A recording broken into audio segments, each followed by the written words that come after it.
Hoje temos o António Freitas a expor-nos o tema da complexidade e, por acaso, é sempre interessante porque hoje é a noite de Santo António, não esquecer disso. Hoje, de 12 para 13 é a noite de Santo António e temos o nosso António a preferir uma palestra. De hoje a 8 dias teremos um recital de dança e poesia baseada na Índia e nos Upanishads, com as nossas natarajas em momentos de dança e com os poemas extraídos fundamentalmente dos Upanishads, não só, mas essencialmente. Depois, uma semana depois, teremos uma edição do Clube do Livro com uma obra de ai, a minha memória. Machado de Assis e o Quincas Borba. Portanto, uma sessão do nosso clube de leitura. Quem quiser participar ativamente deve fazê-lo e, portanto, ter a ler o livro, ter a obra presente e poder participar nessa discussão que vai haver, que esperemos bastante frutífera, que é uma forma de nos aproximarmos a obras que consideramos válidas para fazermos interpretações e que nos ajudem à compreensão do ser humano. A última atividade será sobre, não me recordo exatamente o título, mas tem a ver com a ressonância na natureza. Portanto, é uma palestra mais focada no campo da ciência, com uma ponte também com uma sabedoria tradicional, e é sobre precisamente essa temática, as ressonâncias da natureza, que será apresentada pelo João Ferro, e com isso terminaremos o nosso ciclo de atividades públicas. Claro, para todos vós que estão aqui presentes, com poucas exceções, temos o ritmo de aulas habitual, que é sempre, que já sabem que deve ser sempre apetitoso, e quando não for, tem que ser, às vezes há comida que também tem que se comer, nem sempre é a melhor de todas, mas é alimento, há que considerar que é sempre alimento. Fica com o António e espero que seja uma inspiração de oratória, já que Santo António merece. Que ele me ilumine, né? Boa sorte. Tá bom. Primeiramente, obrigado aí a todos vocês, né, pela presença. Eu sei que não é amor a mim, mas é amor à sabedoria. A gente está valendo. E realmente hoje é um dia, está bem quente, sexta-feira. Só pelo amor à sabedoria mesmo que a gente se reúne aqui, né, para conversar, né? A ideia é de conversar com vocês mesmo e não é só ficar apresentando. Se vocês tiverem alguma dúvida, alguma coisa que queiram colocar, fiquem à vontade, por favor. Agradecer ao José Antunes também, a Nova Acrópole, por mais esse momento, essa possibilidade de eu falar um pouco, né, e poder expor alguma coisa, algum conhecimento, que é pouco, mas acho que já serve, é o suficiente para as pessoas tomarem conhecimento, né, para vocês tomarem conhecimento. E, é lógico, quem se interessar, né, tem muito material. Além dessa coincidência aí de ser dia de Santo Antônio, uma outra coincidência que não é tão boa, mas não deixa de ser uma coincidência, né, que falar de complexidade é falar do Edgar Morin. E por força do destino, ele faleceu no dia 29 próximo agora. A conferência ia até ser no dia 5, né? Ia ser mais forte ainda essa coincidência, né? Mas a gente resolveu mudar para o dia 12, o Antunes preferiu mudar para o dia 12, e então acaba virando um tributo aqui ao Edgar Morin, né? Vou falar um pouco dele. A obra dele o pilar da obra dele é todo o pensamento complexo. Ele teve uma vida muito rica, viveu praticamente 105 anos, né? Ele faleceu agora no dia 29 de maio, e ele faria 105 anos, se eu não me engano, no dia 21 de julho. Então, muito próximo de 105 anos, né? Eu vou tentar ver se eu consigo falar um pouco dele, de forma que vocês, usando um termo do professor José Carlos, fiquem encantados e busquem, né, alguma coisa dele. Vou dar algumas sugestões aqui de livros também, de sites, é fácil achar. Agora, a complexidade eu vou contar uma história para vocês. No dia, que é outra coincidência que está muito próximo também, no dia 26 de junho de 1983, eu conheci a Vera. Foi uma, assim, como é que eu vou falar? Foi uma coincidência praticamente, né? Eu estava no batizado, era no domingo, né? Eu fui num batizado no qual eu fui o padrinho, um filho de um primo meu, e quando eu cheguei em casa, um amigo meu, muito amigo, né? Na época, infelizmente, ele já partiu também, ele ia sair com a namorada dele, né? E a Vera estava junto com eles, e ele me ligou falando: pô, Antônio, me ajuda aí, eu vou sair sozinho, eu, a minha namorada e alguém para segurar a vela, né? Vê se tu vai distrair ela um pouco para ela se afastar da gente, né? Aí eu lembro que eu falei com ele, brincadeira, eu lembro que eu falei com ele, cara, estou muito cansado, eu cheguei em casa agora, isso era umas 8 horas, 9 horas da noite, eu tinha passado o dia todo no batizado, tinha tido uma festa. E eu falei: não, estou cansado, não vou não, tu me desculpa. Poxa, ele chorou, reclamou. Eu falei: tá bom, eu vou. Resultado, hoje eu estou casado com ela, né? 43 anos isso está fazendo agora. Casei 10 anos depois, consegui enrolar um pouco. Mas mesmo assim são 33 anos, a idade de Cristo, né? Não sei quem vai ser crucificado, mas ou eu ou então, o que acontece? Aí vocês vão perguntar para mim: o que tem a ver isso com complexidade, né? Aí eu vou tentar mostrar uma prática do que é o pensamento complexo e que está muito ligado à teoria do caos, né? Quer dizer, hoje eu estou casado com a Vera, graças a Deus, tenho 2 filhas maravilhosas.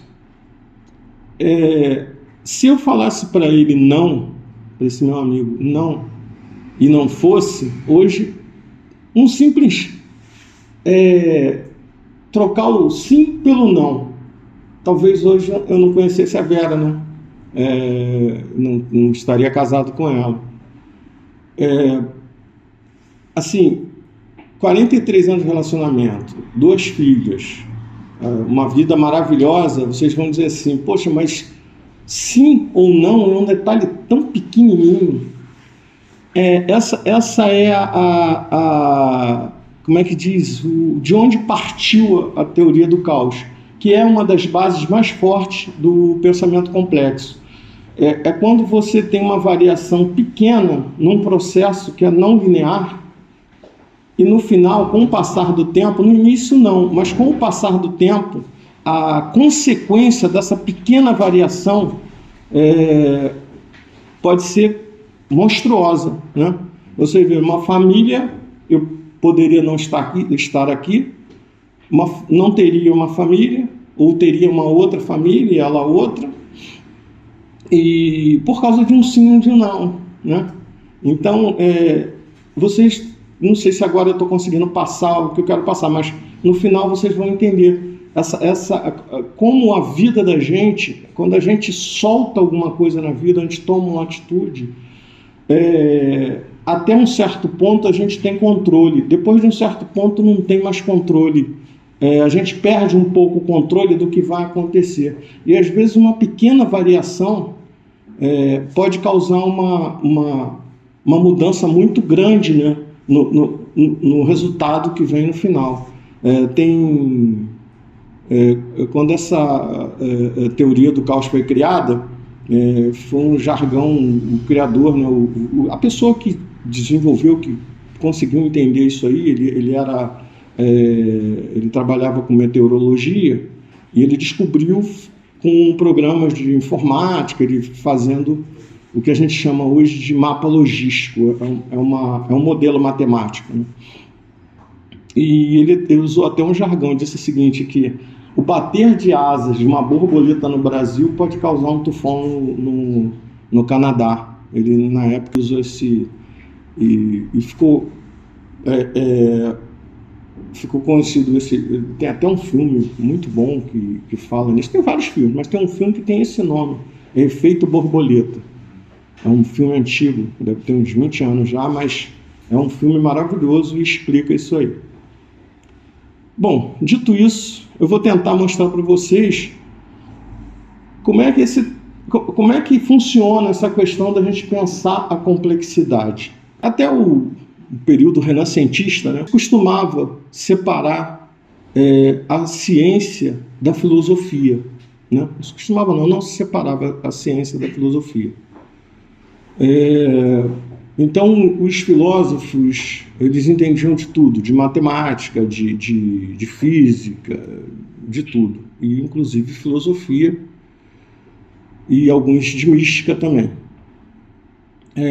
Com o renascentismo começou a surgir, no período do renascentismo, começou a surgir a separação entre a ciência, né, o pensamento filosófico, e começou a ter uma separação dos saberes.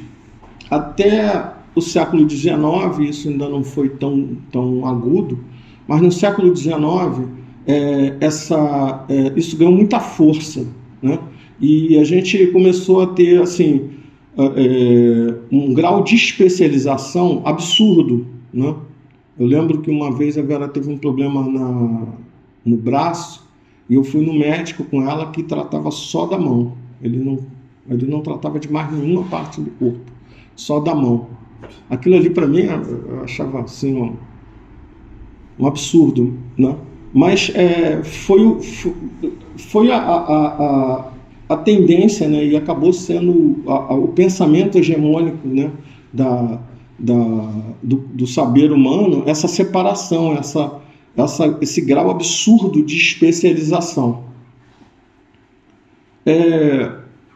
Bom, no final do século XIX acontece algumas descobertas de física, né, e química com relação à termodinâmica. Não sei se esse nome para vocês é familiar, mas a termodinâmica ela trata da relação de troca térmica entre os elementos, não é isso? E o pessoal descobriu que como era a mecânica de um gás, por exemplo, dentro de uma botija, dentro de uma garrafa, né? E começou a perceber que jamais conseguiríamos dar a posição de uma partícula, né, o estado de uma partícula dentro do gás. A gente só consegue ter uma média, uma estatística. Como a quantidade de moléculas que tem dentro, né, de um gás, por exemplo, o gás de cozinha, o GLP, por exemplo, a quantidade de moléculas que tem numa botija é tão grande que a estatística dá quase 100%, dá erro de quase zero. Então, mas na realidade, quando a gente diz esse gás está na pressão tal, no volume tal, na temperatura tal, o que a gente tem é uma média de tudo que está acontecendo dentro daquela garrafa. A gente não tem um ponto exato. Depois vem uma outra teoria, já no finalzinho do século XIX, início do XX também, a teoria da comunicação, que também trabalhou muito com essa questão de ruídos, como é que os ruídos surgiam, como um ruído surge, às vezes, do próprio processo, não de uma fonte externa. E outros acontecimentos outras áreas do saber foram se desenvolvendo, né? Um dos mais importantes é o da física quântica, vem a questão da cibernética, a biologia teve um desenvolvimento fantástico, a química também. Tem um cientista que eu já falei dele aqui, que é o Prigogine, né? Ele foi um Nobel de Química em 77, se não me engano. Ele foi Nobel de Química e ele faz um trabalho com relação aos sistemas dissipativos. E ele mostra que um sistema só evolui fora do equilíbrio. E a nossa vida é assim, né? A nossa evolução é fora do equilíbrio, né? Eu gosto de fazer um paralelo com o andar, né? Quando você anda, que você dá um passo, que levanta a perna para dar um passo, você joga o teu corpo no caos, joga o teu corpo no vazio, né? E vai buscar um equilíbrio num ponto à frente. Quando você equilibra de novo, você equilibra num ponto à frente. E com isso começou-se a perceber que aquela visão setorizada e linear não acontecia em quase nada na vida, em quase nada no cosmos. Pouquíssimos sistemas são lineares e são fechados, né? Bom, qual a importância do pensamento complexo para a gente? O Mohan começou a perceber que os tecidos, eles são, ou seja, os sistemas, né, são constituídos, são como se fossem tecidos, como se fossem teias de aranha, né, em que todos os pontos estão interconectados, e que o todo se reflete na unidade da mesma forma que a unidade se reflete no todo. Ou seja, como o Heráclitos, que é um pré-socrático, ele dizia que não faz sentido a gente falar na parte sem entender como é o fluxo de acontecimentos dela dentro do todo. E a gente não consegue perceber o todo se a gente não conseguir perceber as partes. O que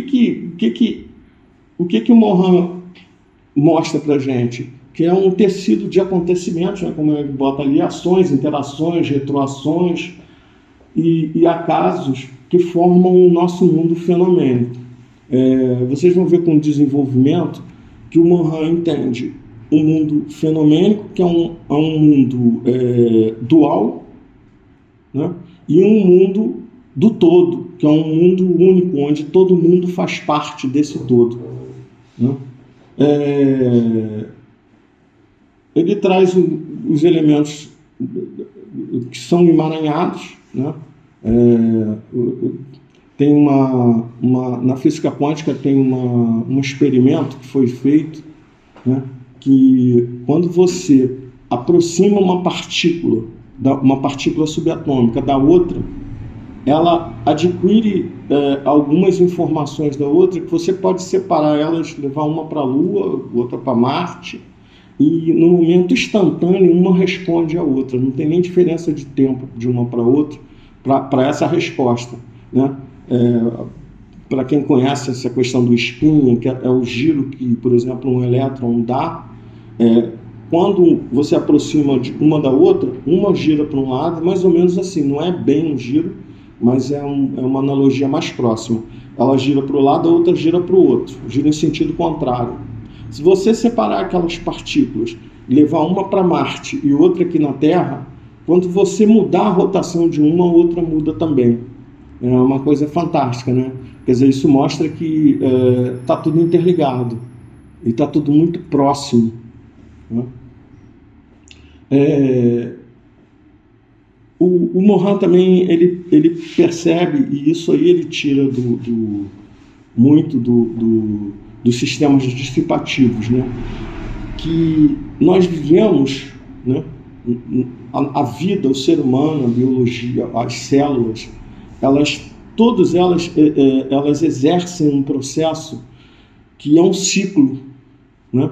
Olha, interessante, já que a gente está todo mundo aqui é aluno, né? Olha que interessante, o ciclo aparece na vida física mesmo, né? E a gente fala do círculo que é o que promove o desenvolvimento, né? Então, se a gente prestar atenção, a gente vive um ciclo de ordem, desordem, reorganização e volta para a ordem. Eu dei o exemplo de andar. Quando eu ando, que eu jogo meu corpo no caos, eu estou entrando em desordem. Eu busco essa ordem para equilibrar num ponto mais na frente. Né? E isso acontece em tudo, isso acontece com as células, isso acontece no sistema solar. Né?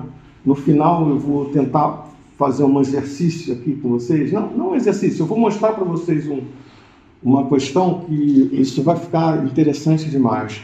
Então, o nosso desenvolvimento, a nossa avanço com relação ao desenvolvimento, seja físico, seja espiritual, sempre nesse sentido: ordem, desordem, reorganização e volta para a ordem.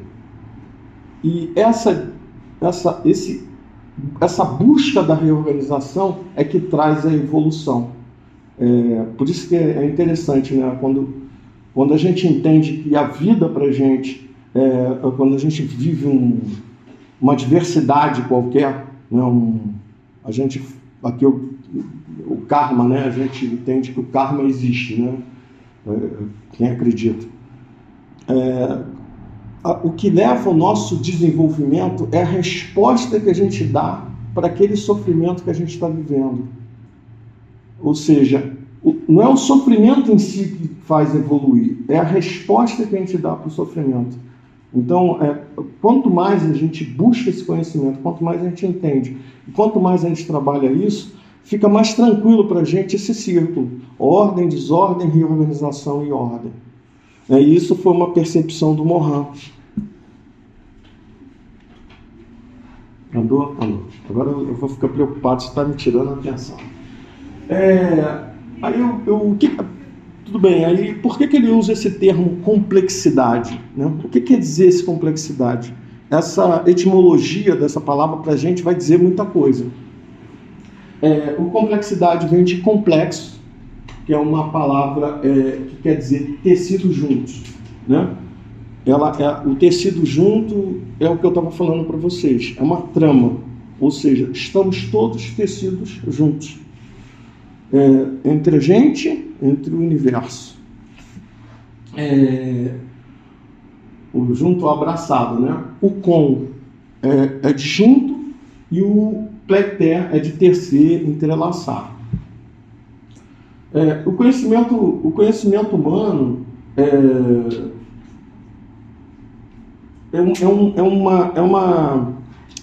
conforme eu falei, a gente viveu um momento que a gente separou os conhecimentos. Né? A gente separou, criamos uma forma de pensar em que a gente separa os saberes.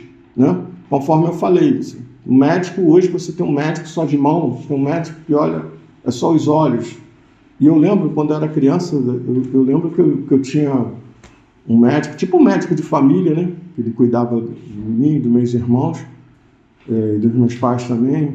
E ele fazia assim, a gente tinha tempo de estar no consultório, ele fazia uma anamnese, às vezes ficava 1h30 com o paciente no consultório. Mas a gente saía de lá, era muito difícil ele mandar a gente fazer um exame, porque quando a gente saía de lá, ele sabia o que a gente tinha e ele passava e era tranquilo, a gente não... Era difícil ele errar, né? E era difícil ele pedir um exame, ele não pedia um exame com facilidade. Hoje em dia não, hoje em dia... Isso não é só com a medicina, né? É com tudo, né? Nas empresas também. Você tem um especialista em lâmpada, tem um outro especialista em tomada. Estou exagerando, mas vocês estão me entendendo.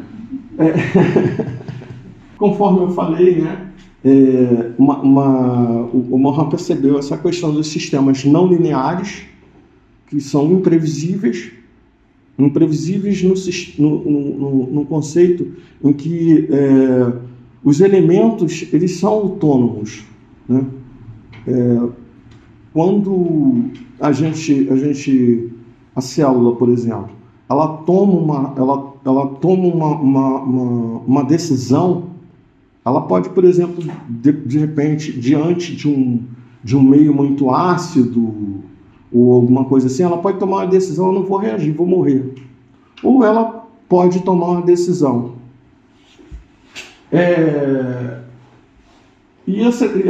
Aqui eu coloquei mais ou menos o que a gente fala, que teoria da complexidade. Alguns chamam de teoria da complexidade, outros chamam de pensamento complexo, depende da área, né, que atende. A teoria da complexidade ela é mais usada na parte mais científica, mais de exatas, e o pensamento complexo é mais usado na área de humanas, mas também os dois usam. Mas na realidade não é uma teoria, ela é um conjunto de teorias que criam pilares, que eu vou mostrar para vocês mais adiante, que mudam a forma da gente perceber o mundo. Então a base são mais ou menos essa daí, né? A teoria dos sistemas, conforme eu já falei, a teoria do caos, a teoria dos fractais, que no fundo faz parte da teoria do caos, né? É uma particularidade da teoria do caos. Eu já falei do fractal também, tem até um podcast se vocês tiverem curiosidade, que eu falo alguma coisa do fractal. A cibernética, ele tirou muito a questão da retroalimentação, né? O que é a retroalimentação? Por exemplo, no corpo humano, nós temos um sistema que é o sistema homeostático.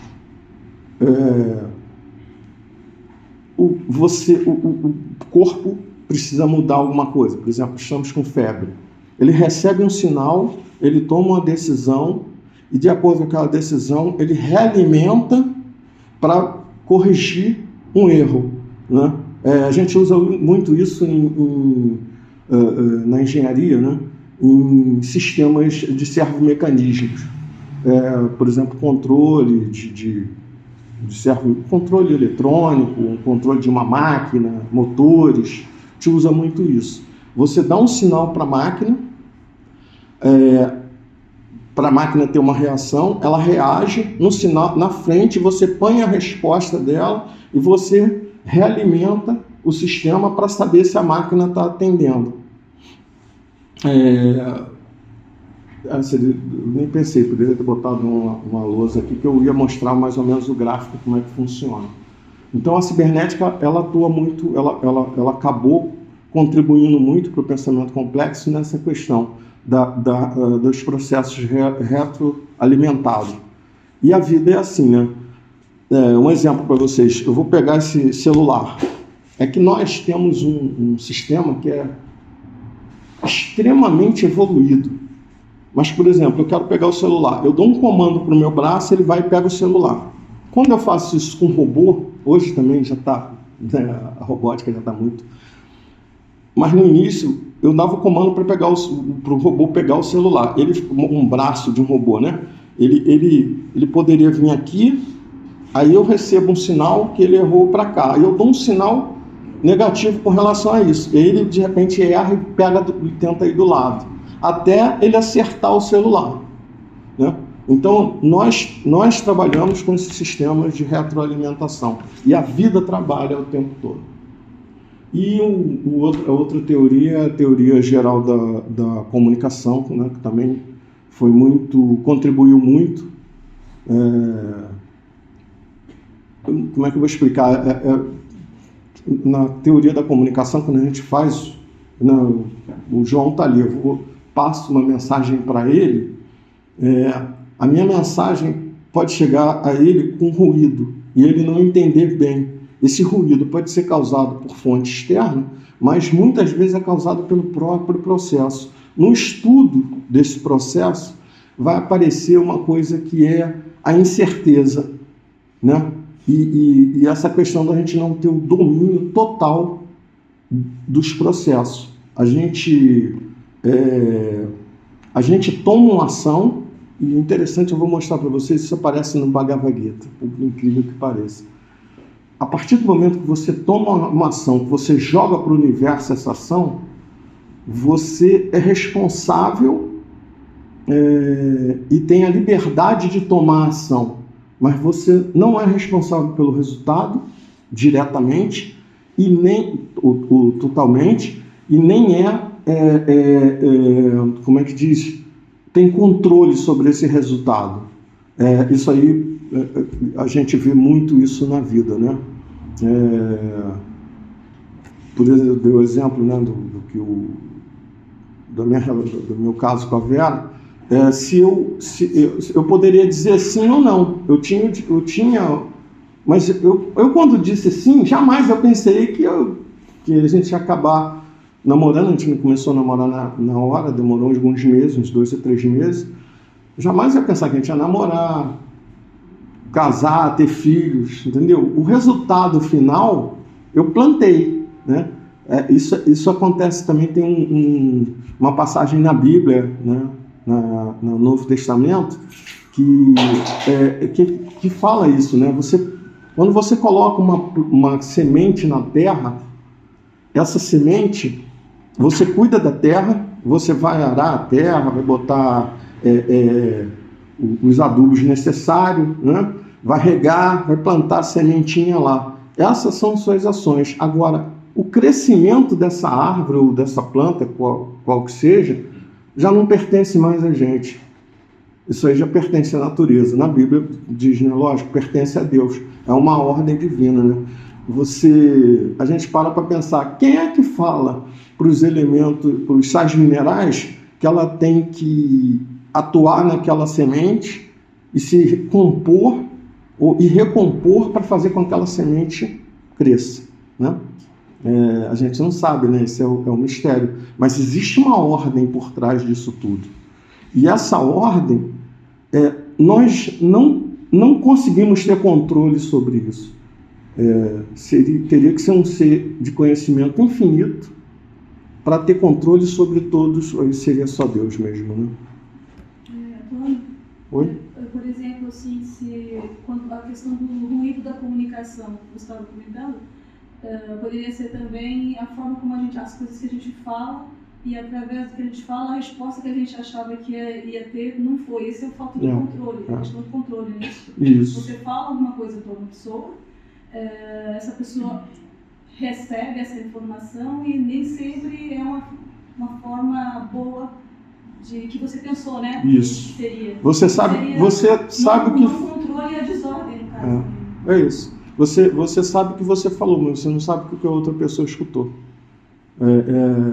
A Viviane Mosé, que é uma filósofa brasileira, ela faz uma analogia que eu acho muito legal com relação à comunicação e com relação a isso que você está falando. O que é a comunicação? É uma caixa que eu encho essa caixa com minhas ideias, com toda uma estrutura de vida que eu tenho e jogo essa caixa para você. Essa caixa vai esvaziar com o tempo. Você vai pegar a caixa, que é a estrutura, e vai encher com o teu entendimento. Entendeu? Então, não é exatamente isso. Você não tem muito controle de quando você fala, o que o outro ouviu, o que o outro qual é a ação que ele vai tomar, né? Por exemplo, eu tivesse um cão aqui, eu desse um chute nele, eu não sei qual a reação que ele teria. Poderia me morder, poderia sair correndo, entendeu? É mais ou menos isso. A gente não tem controle total das nossas ações. Isso não quer dizer, e isso aparece no Bhagavad Gita também, que você vai tomar qualquer ação ou vai deixar de tomar ação, porque a tua responsabilidade é tomar a melhor ação possível. Agora, você não deve esperar que a resposta seja aquela que você queria que fosse. Entendeu? Há muitas respostas. Estamos a falar do caso de plantar a árvore. Agora, se queremos que aquilo cresça, certamente temos que... Sim. Também há uma gama de possibilidades. Não é? Ou seja, nós temos a nossa contribuição no sistema, né? Nós temos a nossa contribuição no sistema. Vai chegar um momento, eu vou falar de uma propriedade que é muito interessante com relação a isso. Isso aí é uma fala do Mohan, isso aí está no livro, no Introdução à Complexidade, ou Introdução ao Pensamento Complexo, não, Introdução à Complexidade. E ele fala mais ou menos isso aí, né, numa linguagem um pouco mais rebuscada, né? Quer dizer, a complexidade, ela se apresenta com traços inquietantes do emaranhado. Quer dizer, isso é a dramaticidade. Essa é é o que acontece na vida, né? A vida para a gente é inquietante, né? A vida é inquietante.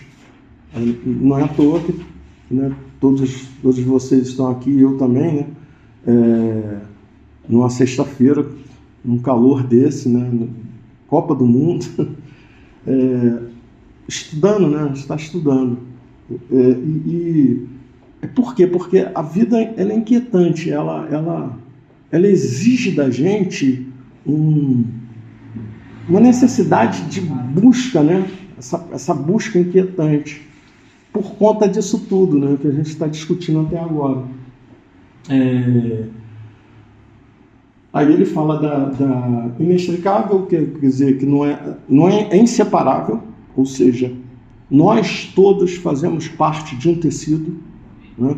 Quando o corpo da gente está com o dedo machucado, o corpo todo sente. E quando acontece um problema com um de nós, por mais que a gente entenda que a gente não tem nada com isso, no fundo a gente sente, a gente está sentindo mais forte e menos forte. Imagina a teia de aranha, novamente. Imagina uma teia de aranha do tamanho dessa parede aqui. Se eu tocar num nozinho lá embaixo, o nó lá em cima, ele vai ter uma consequência em cima dele. Agora, pode ser uma consequência em função da distância, da distribuição de forças, né, que vai ter entre os nós, né? Treliça, a ponte aqui do metro, que atravessa para Gaia. É uma treliça. O que a gente faz ali? A treliça, ela tem vários nós que ela distribui a força. Quer dizer, cada braço daquele, cada nó, recebe uma quantidade X da força.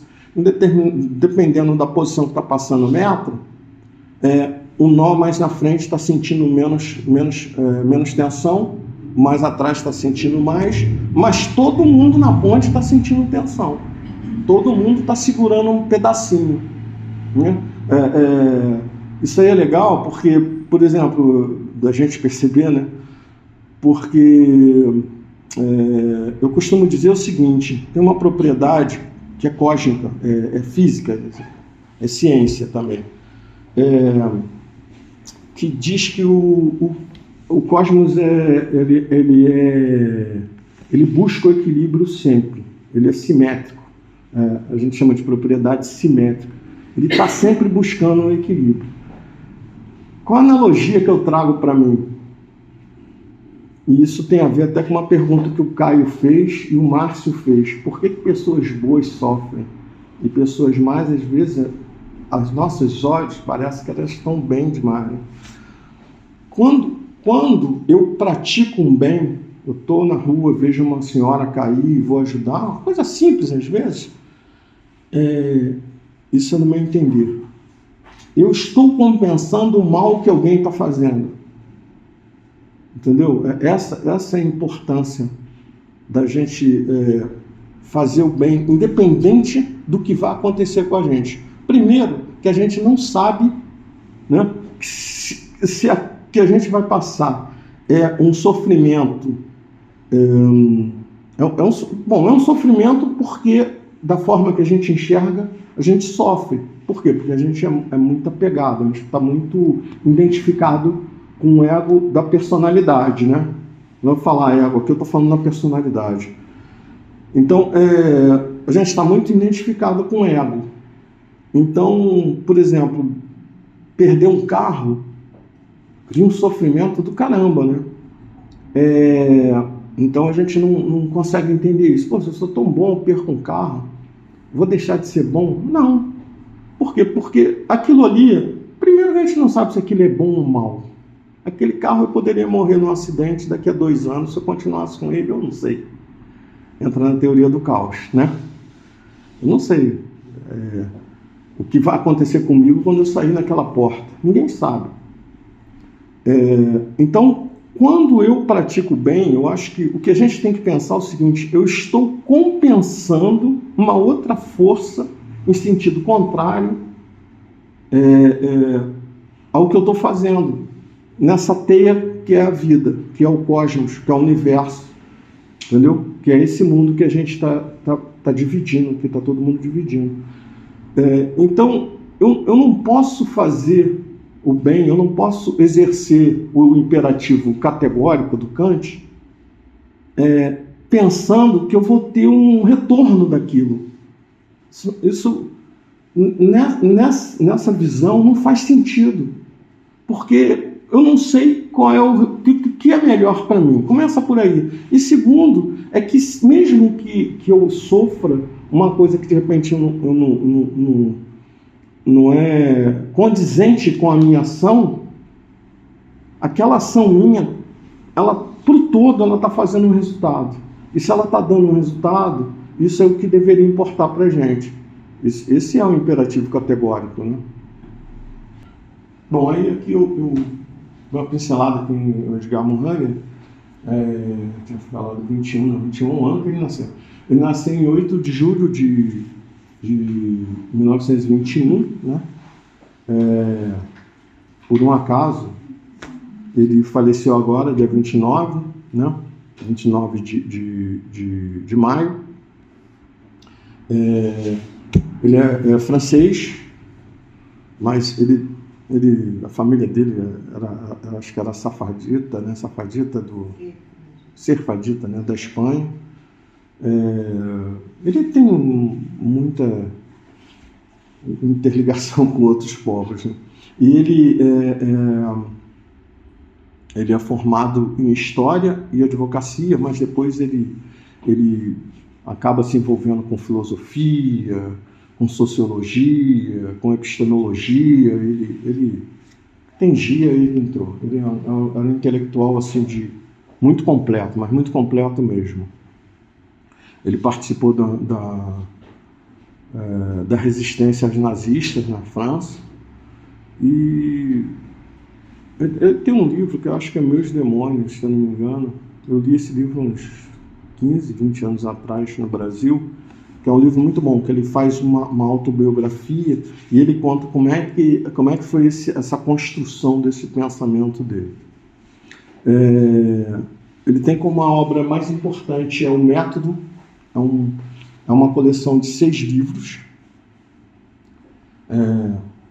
Ele fala da vida, fala de biologia, ele fala de ética. Os livros você não precisa ler na sequência, mas pode começar por qualquer um, né? Mas esse método é interessante porque ele, apesar do nome ser método, ele não dá um método, ele dá uma forma de pensar, ele não resolve o problema, ele não traz solução para o problema, ele traz as dúvidas. Isso aqui é interessante, né? E eu acho que isso aí é a base da filosofia, né?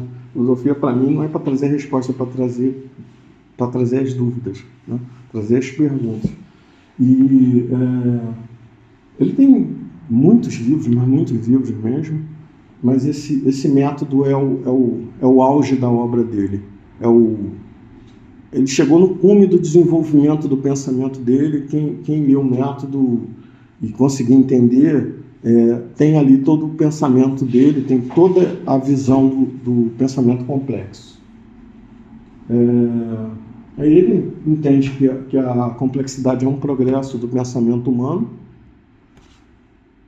é um progresso, mas isso a gente tem que tomar cuidado pelo seguinte: ele está falando que é um progresso com relação ao positivismo mecanicista do século XIX. Tá?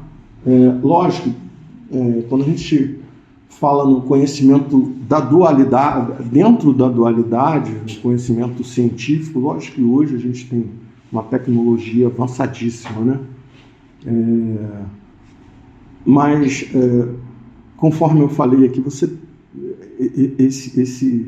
a forma de ver o mundo mais correta, vem lá de muito atrás, vem do conhecimento do Oriente, da sabedoria do Oriente, veio dos pré-socráticos, dos filósofos de uma forma geral, dos persas. Não é uma coisa assim que ele não quer dizer com esse progresso que é uma coisa que só surge depois dele, não é isso.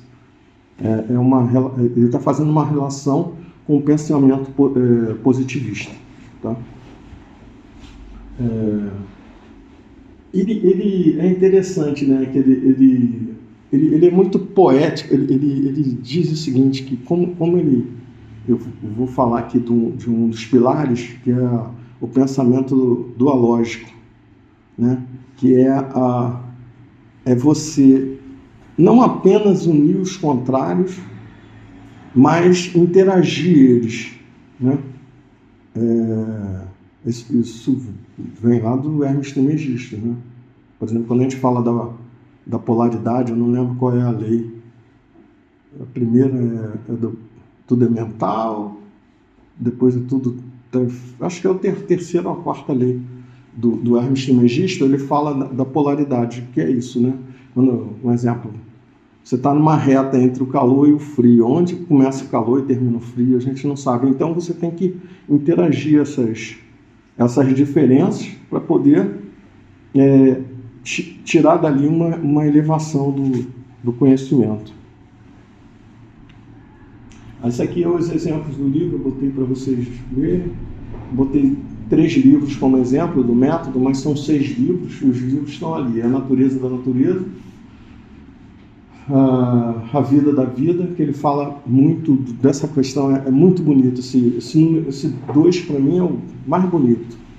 Da Ética também é fantástico, mas o 2, ele fala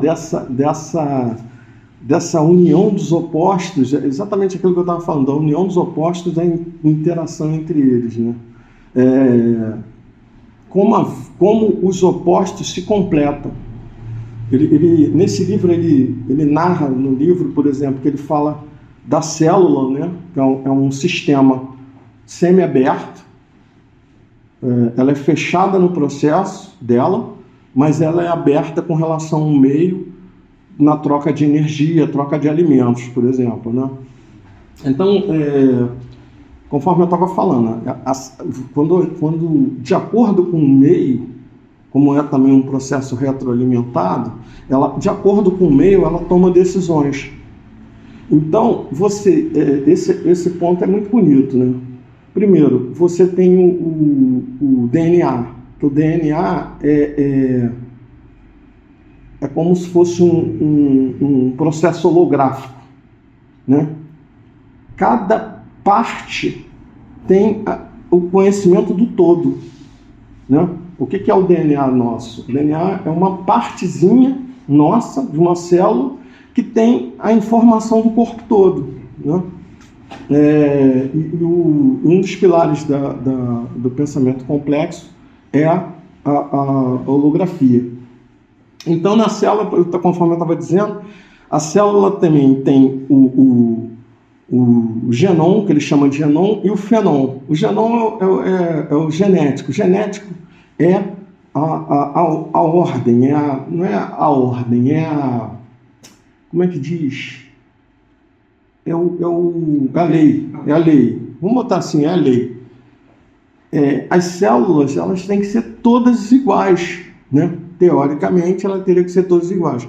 Mas tem o fenom, que é o quê? É onde a célula tem que mudar. De acordo com a perturbação que ela tem, né, que é a proteína. Né? Esse fenom é a proteína na célula. De acordo com a perturbação que ela tem, a proteína quer mudar, quer fazer uma mudança para poder equilibrar o sistema e ela continuar viva. Mas o fenom está dizendo para ela, não, você não vai mudar, você vai ficar igual. Só que quando os dois trabalham numa tensão, em que aquele ponto da tensão é que vai ditar a sobrevivência da célula. Quer dizer, se ela ficar estagnada, congelada, ela vai morrer. E se ela mudar demais, ela vira um câncer, né? Eu trabalhava com gestão de pessoas, trabalhei mas não era RH, gestão que eu falo assim, gerenciando, né, equipes. E eu sempre gostei de trabalhar com desenvolvimento das minhas equipes. E trabalhei com projeto, com outras coisas também. E no projeto isso aí era muito fantástico, como isso surgia, né? Porque, por exemplo, a gente ia fazer o projeto de um laboratório. O dono do laboratório está desesperado, né?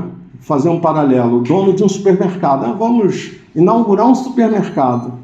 Vocês já imaginaram quanto que um continente lá do Gaia Shop, por exemplo, ele fatura por dia? Então, se ele for inaugurado um dia antes, um dia depois, ele está perdendo. Ele tem o que a gente chama de lucro cessante de um dia, que às vezes é de 1 milhão de euros, 2 milhões de euros, não sei, estou chutando o valor, mas são valores astronômicos. Então, o dono está desesperado. Então, a empresa em si, ela está desesperada, ela quer inaugurar o supermercado. E as leis, as normas, as práticas de engenharia estão dizendo assim, mas eu não posso fazer correndo isso, porque eu posso correr e cair um teto, cair uma pilastra. Então, o projeto vai sair na tensão desses dois. Quer dizer, para vocês verem como é que essas questões, elas interagem, são dinâmicas e trabalham na tensão o tempo todo. Por isso que ele fala na tensão, que ele fala, né, conforme estava no slide anterior, nessa questão da tensão, da dinâmica, da dramaticidade entre os opostos. E a grande arte é a gente conseguir conviver nessa tensão, saber trabalhar com ela. Quando você tem equipe, às vezes também tem aquele funcionário que está desesperado, ele quer fazer o projeto e terminar logo com aquilo. O outro não, peraí, tem que sair bom. Esse desenho teu tá uma porcaria, cara, vamos melhorar. Mas o dono quer o desenho, não, mas vamos melhorar esse desenho. O desenho sai mais ou menos, né? Sai mais ou menos, mas tem que sair dentro do mínimo, né, sem atrapalhar o processo. Né? Eu não sei se deu para passar bem isso aí. A Humanidade da Humanidade eu não li, mas deve ser bom. E das ideias também, né? Que analisa a vida, essas questões todas. E para quem quer fazer uma leitura mais superficial, uma leitura inicial, eu recomendo esse livro aí, Introdução ao Pensamento Complexo. Eu tinha colocado errado, não sabia que faltava pensamento, botei Introdução à Complexidade, né? Não sei se no Brasil, acho que o título era outro. Esse livro é bem interessante, é mais básico, né? Mas é muito melhor que a palestra que eu estou fazendo aqui. Então eu recomendo a vocês que, quem se interessar, se quiser começar por esse livro aqui, é bem interessante. O que eu botei aqui? Eu botei um comparativo entre o pensamento simplista e o pensamento complexo, né? O pensamento simplista, ele reduz tudo, né? Para poder, entender, né? Isola e reduz, né? Reduz assim, pega um sistema que às vezes é muito complexo e acha que não é causa e efeito diretos, né? Você A, você fala A, o outro vai dizer B, e já o pensamento complexo já muda isso aí, que ele é focado na interdependência e no contexto. Então, a redução não funciona nesse caso. No pensamento simplista, isola, conforme eu falei, isola a mão, trata da mão. Só que o problema dela não era na mão, era na cervical. E quase que ela teve que operar a coluna por causa desse negócio. Operou a mão 2 vezes, não ficou boa. Aí a gente desconfiou e depois a gente viu que era cervical. Quer dizer, ele não conseguia ver que a cervical atrapalhava a mão. E ele era bambambam, um dos melhores médicos da América do Sul lá, né? Não sei. Já no pensamento complexo, nós fazemos parte de um todo inseparável, né? Eu botei Bhagavad Gita ali porque isso aparece muito no conhecimento oriental, lógico, na sabedoria oriental. E o Bhagavad Gita, depois vou citar um verso dele que faz sentido com algum pensamento do Mohan. E eu acho que falar do todo, né? Falar da relação do todo com o uno, né? O Bhagavad Gita é fantástico. No pensamento simplista, como a gente acha que essa relação ação e reação é direta, a gente gera expectativas para o resultado. E a expectativa gera ansiedade, né? Aí eu vou juntar dinheiro durante 2 anos e vou comprar um carro conversível para mim. Aí você junta dinheiro, no final de 2 anos tem uma guerra, você não vai comprar carro nenhum, ou acontece um problema e você tem que gastar aquele dinheiro para resolver um problema mais sério na tua vida. Isso vai gerar uma frustração, né? Eu gosto de fazer uma analogia também. O pessoal que tem mais contato comigo deve estar de saco cheio dessas analogias, mas eu gosto dela. Você sai de casa e fala assim: eu quero o disco Submarino Amarelo dos Beatles. Eu vou numa loja, vou comprar. Se eu não comprar esse disco, eu não sei o que vai acontecer. Chega na loja e não tem o disco dos Beatles, do Submarino Amarelo. É um grau de frustração. Mas imagine se você saísse de casa assim: eu quero comprar um disco dos Beatles. A tua probabilidade e a possibilidade de você não se frustrar é muito maior, não é? E se você falar assim: não, eu quero um disco de rock, olha, já ampliou pra caramba. E se você sair de casa e falar assim: eu quero comprar um disco de boa qualidade, olha só, você vai entrar na loja e você vai achar o teu disco de boa qualidade. Então a comparação que eu fiz foi essa, né? Você troca a expectativa, né, da relação direta, você considera o oculto e o contraditório incerto, e você troca a expectativa por possibilidade. Ou seja, eu deixo de pensar na expectativa futura e vou pensar na possibilidade futura de alguma coisa acontecer. Ou das possibilidades. É uma coisa também, isso aí a Carla conhece, né, Carla? Você faz um planejamento estratégico de uma empresa. Como é que a minha empresa fazia? Você projetava 5 cenários para daqui a 20 anos. A gente tinha a gente tinha certeza que nenhum dos 5 cenários ia acontecer. Então, daqui a 5 anos, eu revia aqueles cenários. Aí eu via que 2 já eram impossíveis de acontecer, eu tinha que colocar outros 2 possíveis ali. E ia andando até chegar lá. Com certeza, nenhum dos 5 lá do início aconteceu, mas eu fui me adaptando. É a retroalimentação também, né? Eu fui me adaptando, me adequando até chegar um momento. No momento, eu não sou tão pego de surpresa. Por quê? Porque eu troquei a expectativa pela possibilidade. Entendeu? Coloquei ali a necessidade do controle, o medo das incertezas, né? No pensamento complexo. Eu estou atrapalhando alguém de ir na frente? Não? Troca as expectativas pelas possibilidades, né?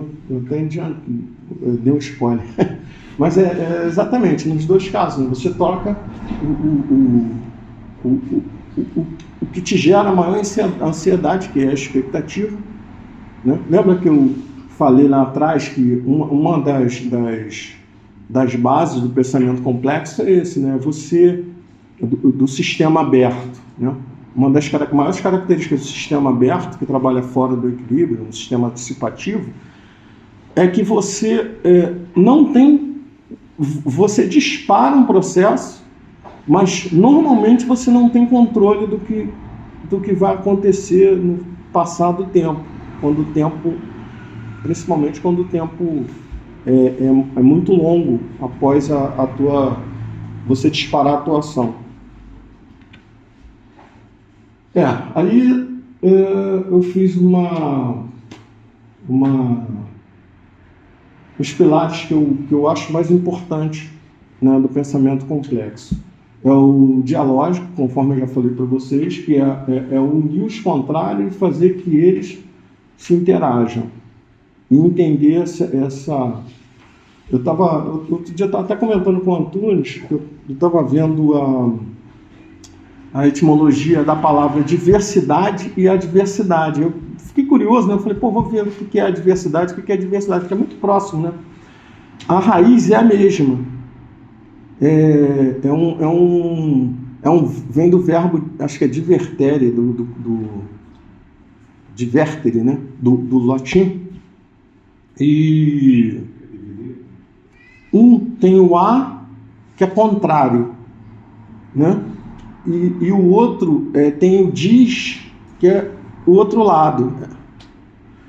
E o divertere é o seguinte, é se virar, se voltar. Então, você se volta para o outro lado. É a diversidade, é o diferente, é a multiplicidade. Se eu estou olhando para cá, o Antônio está olhando para lá, é a diversidade, entendeu? É o que gera riqueza na vida, né? É a gente aceitar essa diversidade.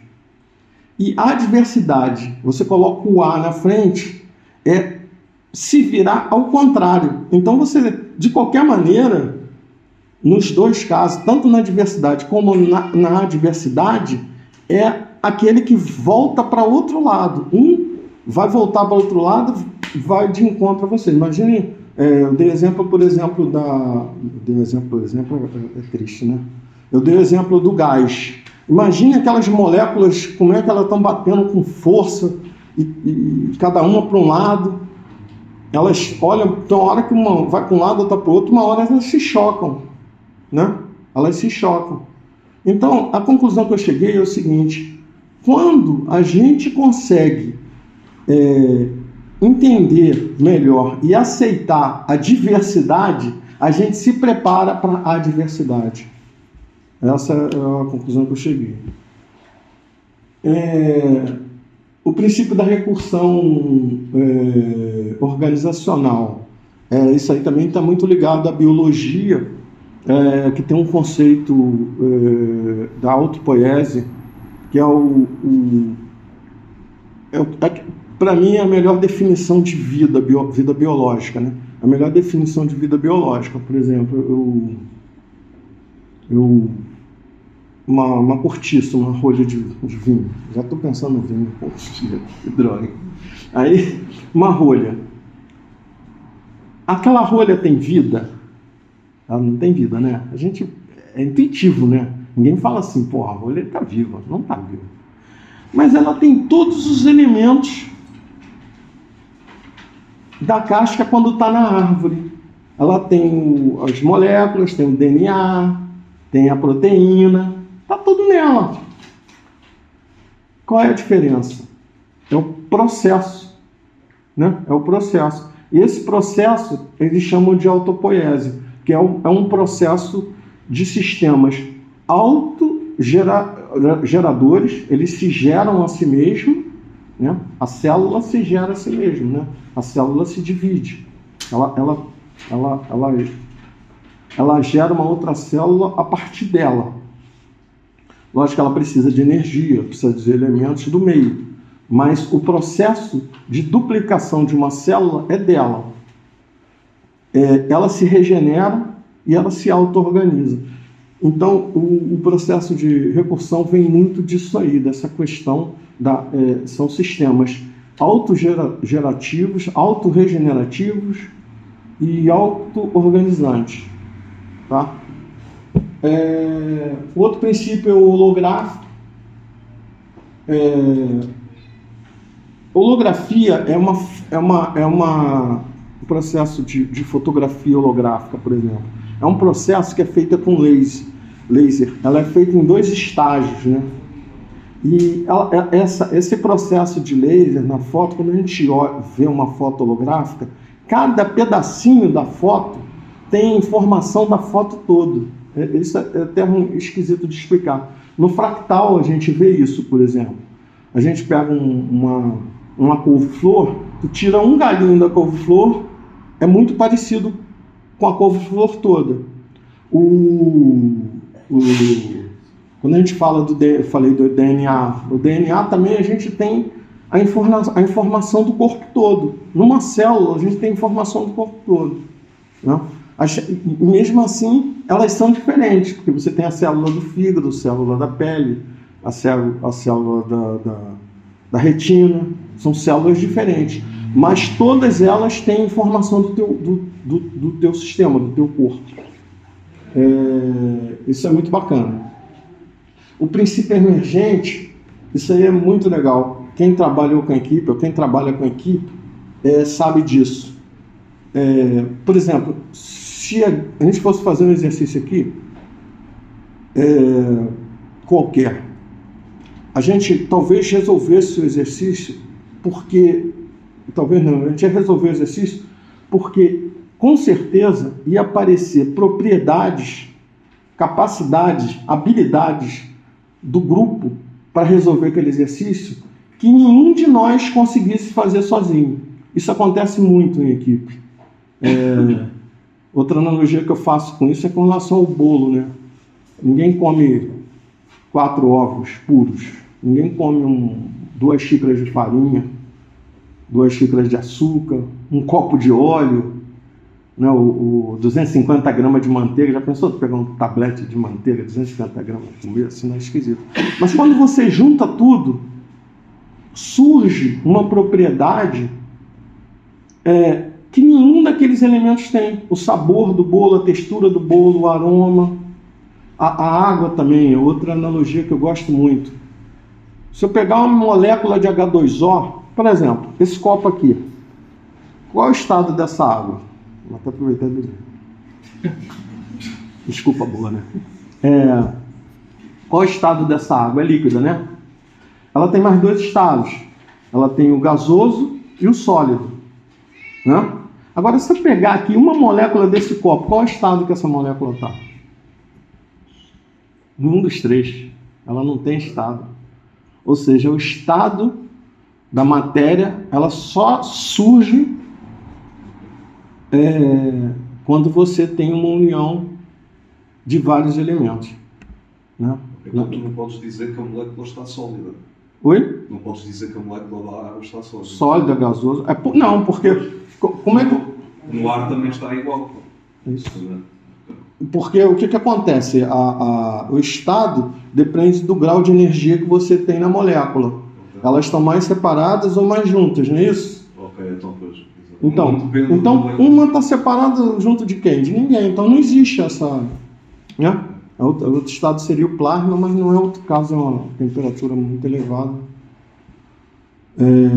Então a propriedade emergente é isso. Ou seja, o todo não é pura e simplesmente a união das partes. O todo é a interação entre as partes. Isso é muito legal. Para quem trabalha com equipe, então, isso é fantástico. Tem alguma dúvida? Alguém quer tirar alguma dúvida?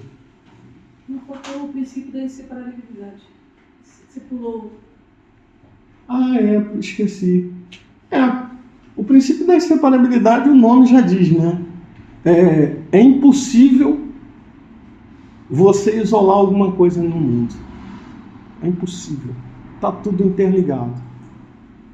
No final, vocês vão ver isso. Fica muito legal. Muito legal. Basicamente só fazemos isso por conveniência para estudar as coisas que as separamos e não é? Vemos aquele pequeno pedacito, que isso na verdade não existe, não é? É aquela questão de você isolar e reduz. Né? Aquela história. Se eu chutar a parede, eu vou ter uma ação e reação contrária de mesmo grau e mesma intensidade, direções contrárias, né? Isola no sistema, eu e a parede. Eu não sei o que vai acontecer no ar, qual vai ser a reação de vocês quando eu gritar, esse troço todo. Eu isolo só eu e a parede. Isso não existe. Você pode isolar, fazer uma análise, mas colocar no todo. Eu estava a pensar naquele exemplo que deste há pouco da mão. Imaginemos que alguma coisa me acontece à mão. Isto da minha mão existir depende de um monte de coisas, não é? A maneira como nasci, os processos químicos, mas se efetivamente tiver um problema na mão, eu não posso. Provavelmente não foi algo que aconteceu no nascimento, é mais provável que seja algo que esteja próximo, sei lá, na última semana, algo que eu tenha feito, não é? Isso aí. Mas, por exemplo, deixa-me só fazer uma pergunta. Por exemplo, na ciência, falaste há pouco da incerteza. E eu ali estava a ver aquela parte que tu tinhas falado do pensamento simplista e do pensamento complexo, em como se tu, portanto, ao tentares procurar o maior número de causas, também vais ter maior incerteza efetivamente do que é que está a acontecer. Por exemplo, como é que vocês dentro da ciência, digamos que estou a montar uma ponte, há muita coisa ali que pode influenciar. Como é que vocês sentem confiança portanto, naquilo que produzem? Ou seja, a ponte, isto aqui nós controlamos e sabemos que pode e que vai acontecer exatamente assim, ou esta probabilidade, mas aquilo já não. Faço-me entender? Olha, entendi. Lembra que eu te falei? Algumas coisas são... Pouquíssimas coisas na vida são lineares. Nesse caso, quando você projeta a ponte, você está projetando um sistema linear. Que você consegue ver todos... Mas mesmo assim, pode haver um terremoto que se você não considerar, a ponte vai cair. Se passar um batalhão marchando, pode criar uma condição de ressonância, que se você não considerou a ressonância, a ponte vai cair. Ou o vento, se ele soprar numa frequência que ressone com a frequência natural da ponte, a ponte vai cair. Entendeu? Como é que você... Sim, eu estou a perceber. Há aí um monte de fatores que podiam causar a ponte cair. No entanto, vocês levam, não é o comportamento em média das coisas e, portanto, a probabilidade de vir um vento desses e fazer aquilo cair é tão baixa que, pronto, embora possa acontecer... Possa acontecer, mas eu vou diminuir a probabilidade ao mínimo, né? E quando... Quer dizer, isso aí, na engenharia, né? Essa forma de ver para você construir já existia. Mas quando você, agora, da metade do século passado para cá, que você começa a considerar isso aí na engenharia, a engenharia, que a gente chama de engenharia da complexidade, né? É uma forma de pensar a engenharia. Se você for construir uma ponte, você não pensa só na ponte que vai passar o carro. Tu pensa na comunidade que você vai ter que desabrigar, por exemplo. Desabrigar não, como é que fala? Desalojar. Você pensa que aquela ponte pode causar algum problema ecológico. Entendeu? Sim. Em outros casos, às vezes você tem que pensar no descarte. Quer ver um exemplo? É o carro elétrico. O carro elétrico, hoje, a princípio, resolveria o problema ecológico. Mas, com o passar do tempo, você teria o descarte da bateria, que poderia causar problemas maiores do que o gasto de energia. Entendeu? Sim, é uma forma de você ver o todo da melhor forma possível e ver que tudo está interagindo. Tudo está interagindo. Tudo está interligado. E nada é inseparável. Ficou claro? Sim. Ficou? Aí, conforme eu falei para vocês, eu citei esse verso do Bhagavad Gita, né, que foi até a Rita Faria que lembrou do Bhagavad Gita. Foi do Bhagavad Gita, né, que eu acho que ela falou. Aí eu busquei esse verso porque eu vi que tinha tudo a ver mesmo. Esse verso aí é do capítulo 2, né, não tem de cabeça não, tá? Isso eu tive que pesquisar. Quer dizer, esse verso é interessante, né? Que ele diz: tens o direito de executar o teu dever prescrito, mas não podes exigir os frutos da ação. Jamais consideres a causa dos resultados das tuas atividades e jamais te apegues ao não cumprimento do teu dever. Aí eu fiz a comparação com tudo que a gente já falou, né? E assim, o que eu achei de paralelo? Tens o direito de agir, ou seja, é aquilo que eu falei, você tem autonomia e tem o direito de agir. Pode não agir também, né? Mas você tem o direito de agir. E o melhor é que a gente dê o nosso melhor o tempo todo, tá?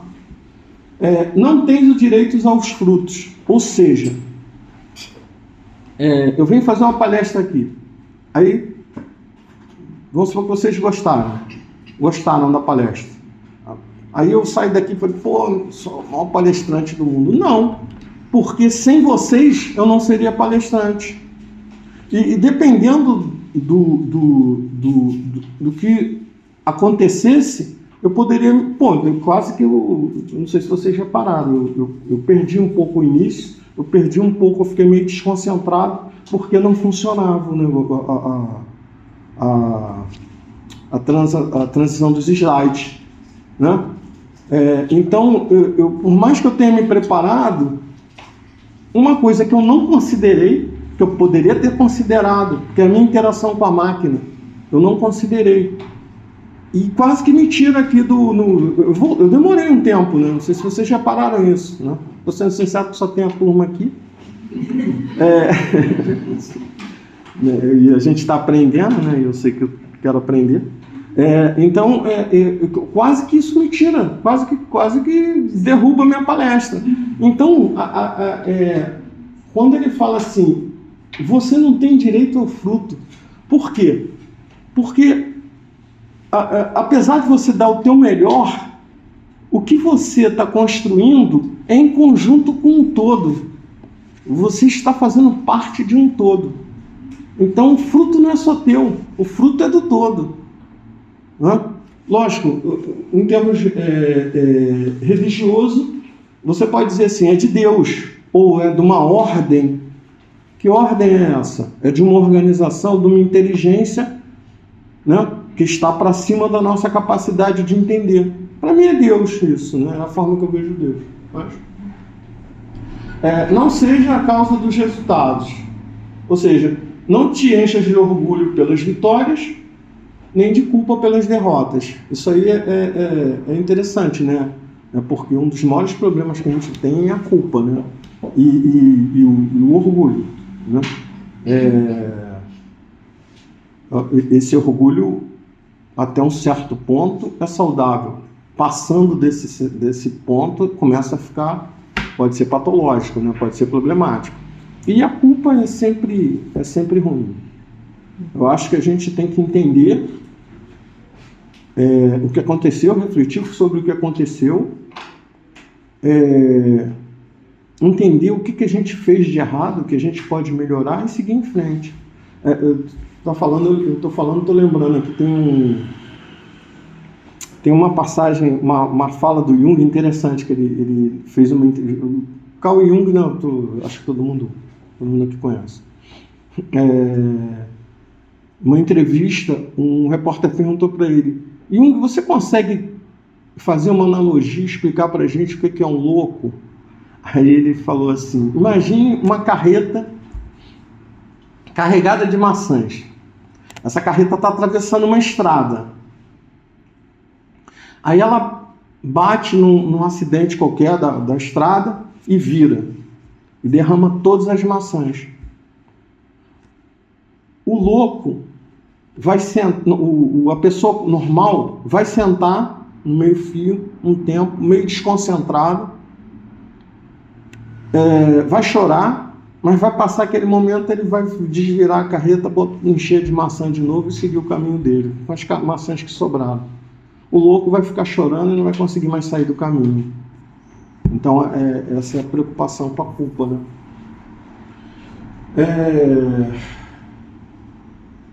E não te apegues à inação é a questão de a gente não usar a história de que as coisas não estão dando certo para mim e parar, e estagnar. Ou, todo mundo rouba, por que eu não vou roubar também? Né? Todo mundo mata, vou matar também, que se dane. Eu fui bonzinho a vida inteira e tô no prego, como se no Brasil, tô no prego. Então não vou ser mais bonzinho. Não é assim, né? Aí é para vocês verem, né? Qual foi a minha intenção aqui de colocar o Bhagavad Gita? É para mostrar que esse conhecimento ele já vem, sempre teve. Num determinado momento da nossa história, a gente quase jogou ele fora, né? Mas ele sempre existiu, ele sempre esteve aí, e a questão da gente estar com os olhos abertos. Ou seja, a forma de pensar a complexidade, o Bhagavad Gita já conhecia, ou quem escreveu o Bhagavad Gita. Ou Krishna, né? Ele que fala isso aí. Bom, a conclusão assim, que eu chego é essa, né? O Mohan usava um termo interessante, que ele dizia que nós somos uniduais, ou seja, a gente tem que se ver no todo, mas também não pode abandonar que a gente vive na dualidade. Somos uniduais. E nesse sentido, nós somos tudo. Biológicos, sociológicos, religiosos, místicos, somos tudo isso. Mesmo quem diz que não acredita em nada, ele tem uma religião, ele é cético. Cético não, é até um termo errado, né? Ele é ateu, né? A religião dele é ser ateu. É uma atitude para uma nova visão, né? Com a ideia de trazer uma percepção do... Ali poderia ser do todo, né? Ou de tudo. Não existe mais espaço, né? Para a gente pensar de forma linear. Quer dizer, não que a gente tenha... Isso aí também tem uma sutileza nisso aí. O pensamento linear, ele tem uma utilidade. Tudo tem utilidade, né? Mas a gente não pode ficar preso nele. Como também a gente não pode exagerar no holismo. Ou seja, a gente tem que trabalhar numa tensão entre o pensamento simplista, isolado, e o pensamento holístico. Eu estava pensando, de repente podia fazer uma analogia também, tipo assim, do pensamento simplista e do pensamento complexo, até com relação ao Bhagavad Gita. É quando você lê o Bhagavad Gita e lê como se aquilo fosse uma história simplesmente. Né? Entendi. A leitura literal. Uma leitura simplista para mim, né? Vou tentar. E uma leitura complexa, né? Um pensamento complexo seria você ver por trás daquilo o que a informação e o conhecimento que tem e toda essa trama, né? Que está ali dentro, por exemplo, do Bhagavad Gita. Nessa rede de intenção, porque se você visse o Bhagavad Gita, os personagens todos separados também, você também não ia conseguir compreender toda Perfeito. A alegoria. E separado da vida. Sim. Né? Se tu parar para pensar, grande parte das guerras são formadas por essa leitura de um livro sagrado qualquer, essa forma de ler o livro sagrado que você falou. Uma forma simplista, né? Pode chegar e dizer para você, você tem que exterminar o povo tal e tomar que aquele lugar é teu. E você entender que é assim, acabou uma nele, né? Eu coloquei essa foto aqui, depois eu vou botar ela. Aí ela está transparente, mas no final eu deixei ela coisa até para falar isso. Ele fala que ele atravessa a luz escura. Tem até um disco daquela Lorena Quente, eu estava até falando com o Juan agora, que a máscara e o espelho. Máscara e espelho. Mask and Mirrors. Que ela faz uma viagem mística, né? Como se ela estivesse num processo iniciativo. Acho que ela faz sete álbuns que que ela faz como se fosse uma travessia. E esse álbum é interessante que ela cita, ela tem uma música dela que ela deu esse nome, Noite Escura da Alma, que é baseada em poema do São João da Cruz. É muito interessante esse disco. E a primeira música é muito bonita, né? Muito bonita. E aí a outra... eu esqueci o nome agora, não lembro. Mas o nome do disco é A Máscara do Espelho. Aí eu fiz a comparação dos três, né? O São João da Cruz, do místico, o Jung, a psicologia,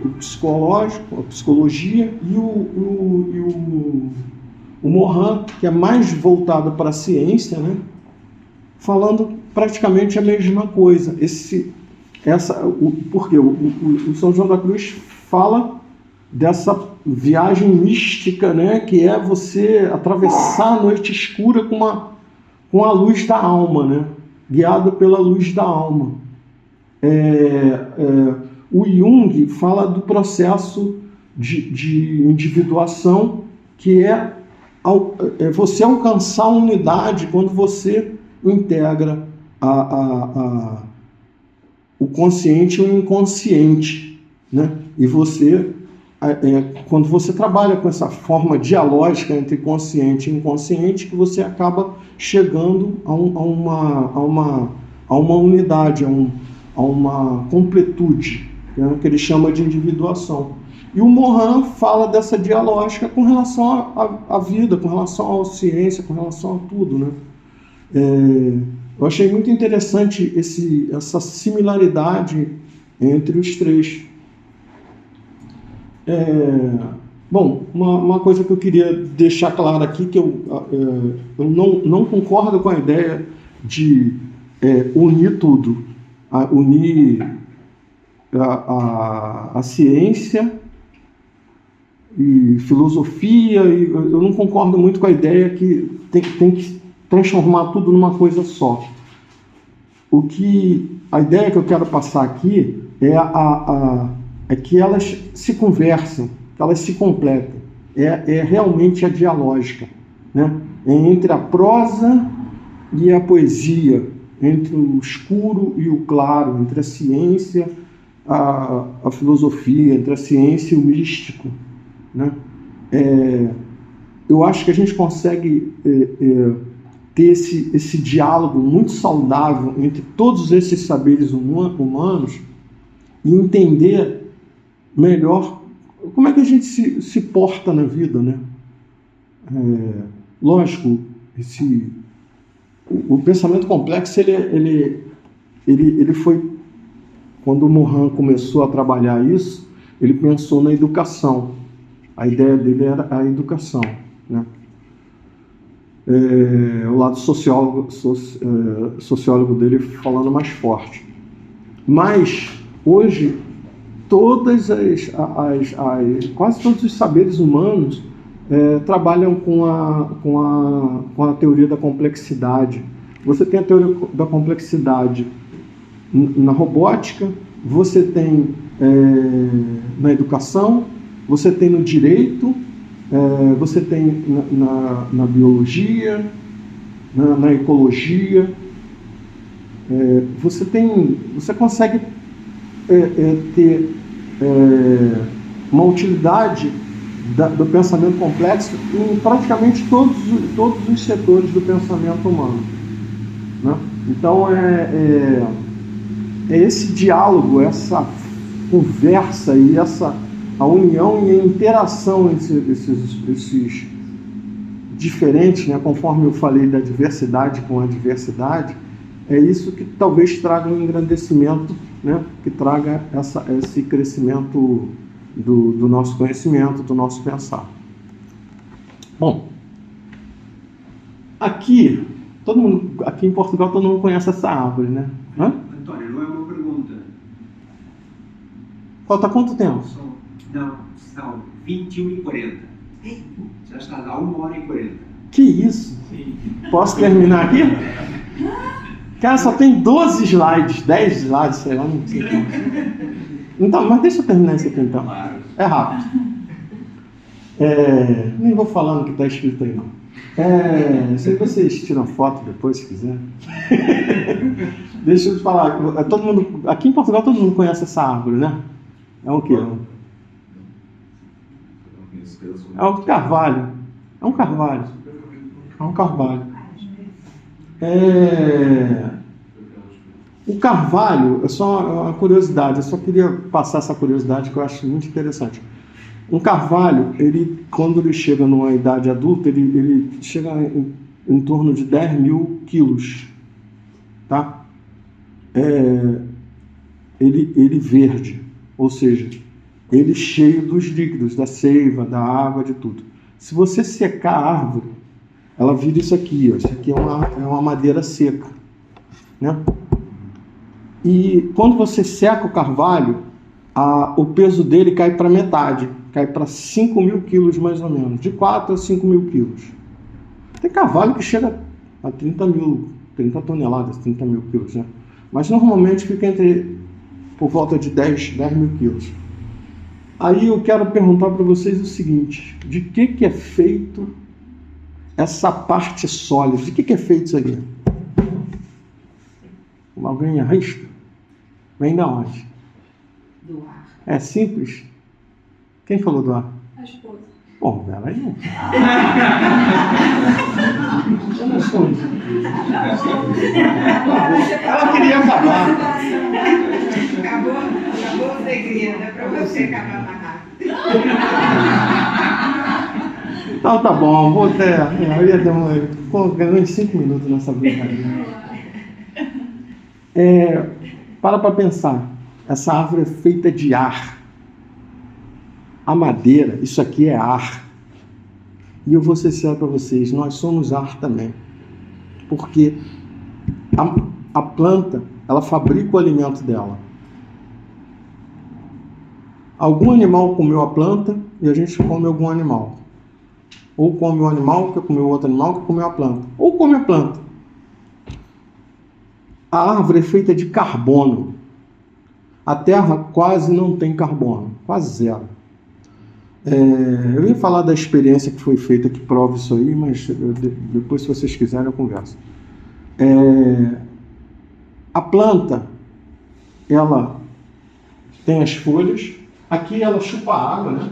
Chupa a água e os sais minerais. Ela, lógico, sem os sais minerais, sem a água, ela não existiria. Mas quando você seca ela, os sais minerais é 2% do peso dela. O resto, ou seja, quase 100% é ar. É o quê? É o carbono. Do dióxido de carbono. Ela vem do dióxido do carbono. A madeira é praticamente a celulose. A clorofila, ela fabrica o açúcar, né? Que depois vai virar, aí tem um processo também que eu não vou entrar agora aqui, porque também vai tomar tempo, que esse açúcar vai se transformar em toda a matéria sólida da planta, né? Porque o que ele faz? A folha, ela puxa o CO2 e recebe, aí entra outra questão, e recebe os fótons que vêm do Sol. Esses fótons são energia. Ela puxa o CO2, ela armazena a energia do Sol. Com essa energia, ela quebra a molécula, devolve o oxigênio e fica com gás, com carbono. Esse carbono, ele forma cadeias ligadas, assim, que ela faz o açúcar, né? O que nós somos? Nós somos carbono, porque quando a gente procura vida em outro planeta, primeiro a gente procura água, mas depois procura o carbono. Nós somos carbonos ligados pela luz do Sol, ou seja, nós somos filhos do ar e do Sol, ou transformamos o invisível em matéria. A vida é Sol e ar. É o Pai Sol. Nós somos filhos do Sol. Por quê? Porque é o Sol que faz a ligação dos carbonos, que vem do ar, que é invisível também para os nossos olhos. E o mais legal, quando eu pego a madeira e queimo ela numa fogueira, eu estou completando o ciclo do carbono. Por quê? Eu pego o CO2, quebro, fico com a energia que faz. Quando eu queimo isso daqui, eu faço o processo contrário. Eu libero a energia e junto de novo o carbono com o O2, libero o CO2 para o universo. Ou seja, nós temos o carbono no corpo que já foi de alguém em algum lugar, em alguma época. Porque não se fabrica carbono do nada. O carbono, ele está no universo, então ele está na atmosfera. Então esse carbono, eu posso ter aqui um carbono que foi do Beethoven. Posso ter. A probabilidade existe. Então, o que eu queria dizer para vocês, quando a gente está sentado em cima de uma fogueira, a gente está tendo contato com o Sol. Porque aquela energia, quando sentado próximo à fogueira, na fogueira tu vai ter contato com as estrelas, né, que vai doer. Nós, quando estamos ao lado, em volta de uma fogueira e sentindo aquele calor é realmente o Sol. Não é símbolo, não é nada, é realmente o Sol. Então, isso mostra como a vida é um ciclo, aqueles ordem e desordem. Você tem ordem, que o CO2 é uma molécula muito estável, ela precisa de uma energia para quebrar e depois ela volta a se organizar de novo nesse ciclo do carbono. Bom, acho que era só isso.